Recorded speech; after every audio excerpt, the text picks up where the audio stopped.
हाँ बैठो। असल हाँ बना क्या है तो दे दो। माय डियर मेरे प्यारे बच्चों, आज हम लोग नया टॉपिक पढ़ने जा रहे हैं। DNA replication, chapter number 5, class 12 में बहुत इंपॉर्टेंट टॉपिक। रिप्लिकेशन से रिलेटेड 3 क्वेश्चन आते हैं। तो आज हम लोग प्रोसेस ऑफ डीएनए रिप्लिकेशन पढ़ेंगे। Process of DNA replication. अब इसमें सबसे पहला जो होगा इसकी डिफिनीशन क्या होती है। What is the replication? The copying of DNA, copying of DNA to many DNA. एक डीएनए से एक से ज़्यादा डीएनए के बनने की जो प्रोसेस होती है उसी को हम डीएनए रिप्लिकेशन कहते हैं। अब डीएनए रिप्लिकेशन के लिए ये जो प्रोसेस होती है बहुत ही इंपॉर्टेंट प्रोसेस होती है, डायनामिक प्रोसेस होती है, क्योंकि आप जानते हैं कि डीएनए क्या है, जेनेटिक मटेरियल है और एक पेरेंट से ऑफस्प्रिंग में क्रोमोसोम के फॉर्म में जो जेनेटिक इंफॉर्मेशन होती है जीन्स के फॉर्म में वो डीएनए में होती है। तो डीएनए का जो रिप्लिकेशन होता है ये कैसे होता है? सबसे पहले डीएनए का जो रिप्लिकेशन होगा, डीएनए की अगर हम टाइप की बात करते हैं तो सबसे पहला हो गया प्रो कैरियोटिक सेल में और दूसरा हो गया यू कैरियोटिक सेल में। एक चीज़ इसमें डिफरेंस होता है, ये आपको पता होना चाहिए। प्रो कैरियोटिक में आपका कैसा होता है, सर्कुलर डीएनए पाया जाता है, जबकि यू कैरियोटिक में कैसा होगा, लीनियर डीएनए पाया जाएगा। यहाँ में हम यू कैरियोटिक में डीएनए रिप्लिकेशन की प्रोसेस की स्टडी करेंगे। अब डीएनए का जो रिप्लिकेशन होता है इसमें सबसे पहले जो होता है जो एंजाइम यूज होते हैं, द मेन एंजाइम, ये आपको सबसे पहले यही पता होना चाहिए। स्ट्रक्चर के पॉइंट ऑफ व्यू से अगर हम देखते हैं तो डीएनए का जो स्ट्रक्चर होता है वो लुक लाइक दिस होता है। और एक डीएनए से सिंपल वे में कह सकते हैं एक डीएनए से आपका एटलीस्ट 2 डीएनए, इस तरह से 2 डीएनए की जो बनने की प्रोसेस होती है ये आपका क्या हो गया, डीएनए रिप्लिकेशन हो गया। अब इसमें जो मेन एंजाइम होता है, जो सबसे पहला एंजाइम होता है जो डीएनए रिप्लिकेशन की प्रोसेस में सबसे इंपॉर्टेंट रोल अदा करता है, that is the DNA polymerase enzyme. Beside this several other enzyme are used। ये पहला हो गया। दूसरा जो होता है, क्योंकि एक चीज और, ये जो डीएनए का रिप्लिकेशन होता है, अगर ये मान लेते हैं हम इस तरह से, ये डीएनए का हेलिक्स है, तो जब ये रिप्लिकेशन होगा तो लुक लाइक दिस। एक पर्टिकुलर जगह से पहली चीज जो होती है कि डीएनए का जो रिप्लिकेशन होता है पूरे स्ट्रैंड में, ये जो हेलिकल स्ट्रक्चर होता है पूरे स्ट्रैंड में एक साथ नहीं होता है। क्यों नहीं होता है? उसका पहला जो रीजन होता है कि इट इज ए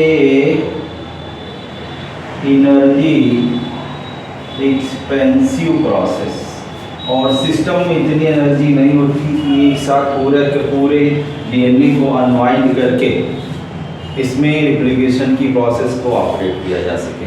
तो पहला रीजन ये हो गया कि एनर्जी एक्सपेंसिव प्रोसेस होती है।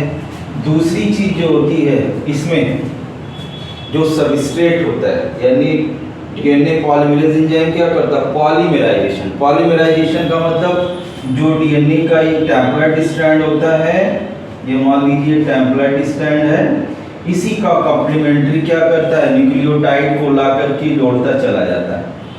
और ये जो प्रोसेस होती है इसी को क्या कहते हैं, पॉलीमराइजेशन। और डीएनए पॉलीमरेज इस प्रोसेस को ऑपरेट करता है।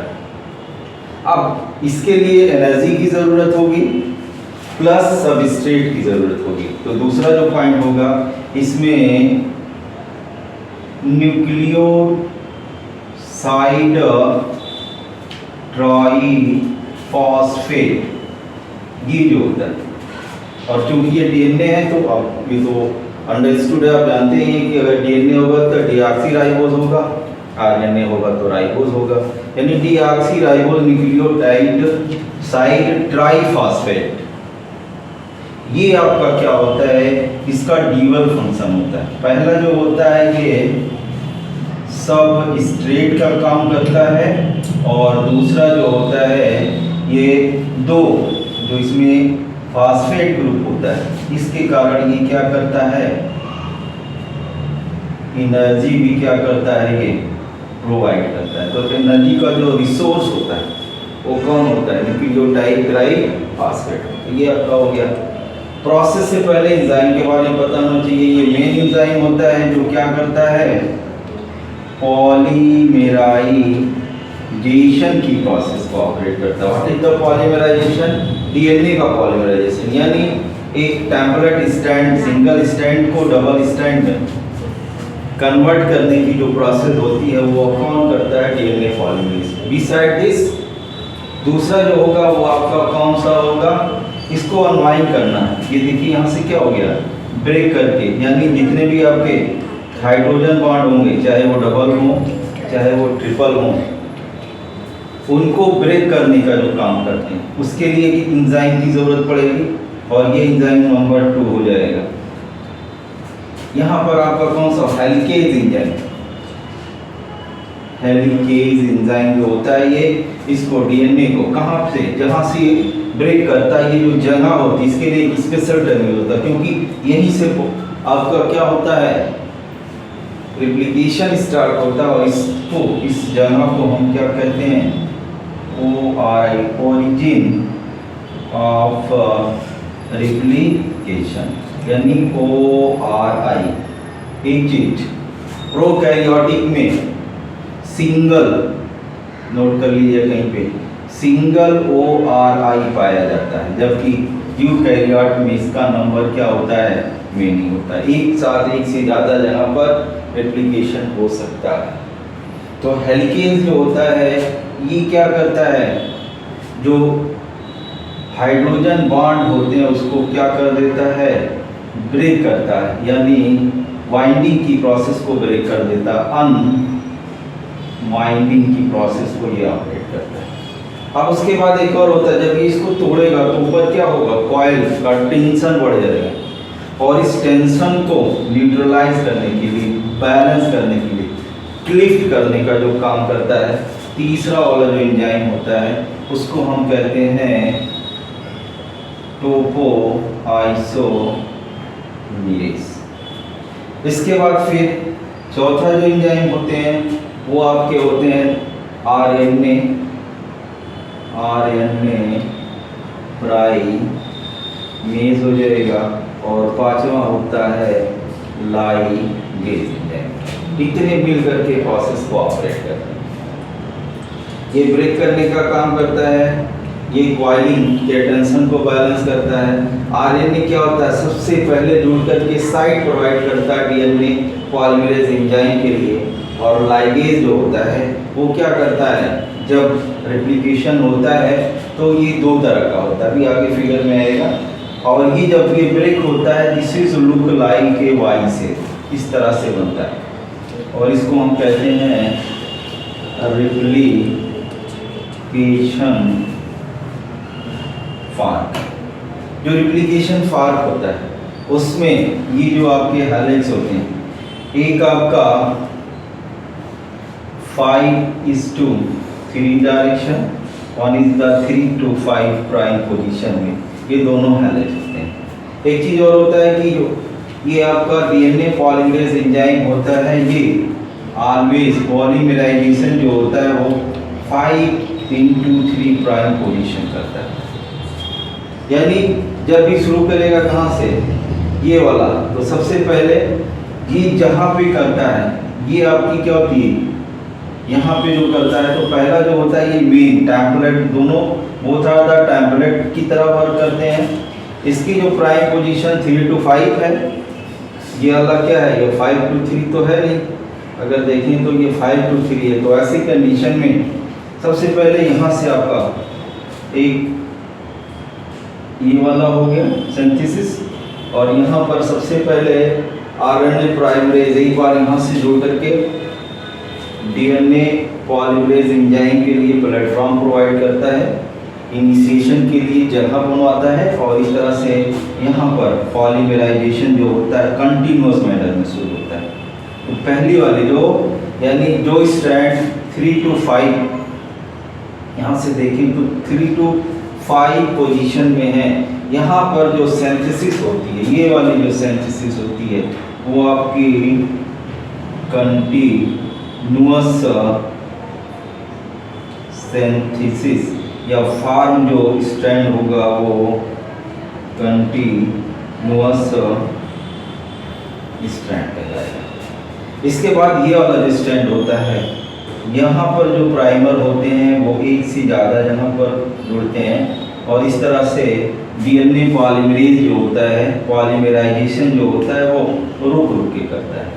यानी इसमें कैसे होते हैं, जो सिंथेसिस होती है वो कंटिन्यूअस नहीं होती, बल्कि इसको हम कहते हैं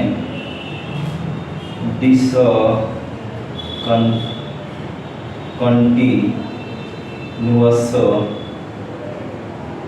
सिंथेसिस या ऑर्गोजॉकी फ्रेगमेंट का फॉर्म। छोटे छोटे जो मल्टीपल न्यूक्लियोटाइड का फॉर्मेशन होता है और उसके बाद फाइनली इनको जोड़ने का जो काम करता है, इनके बीच में डाइस्टर बॉन्ड बनाने के लिए कौन आता है, लाइगेज।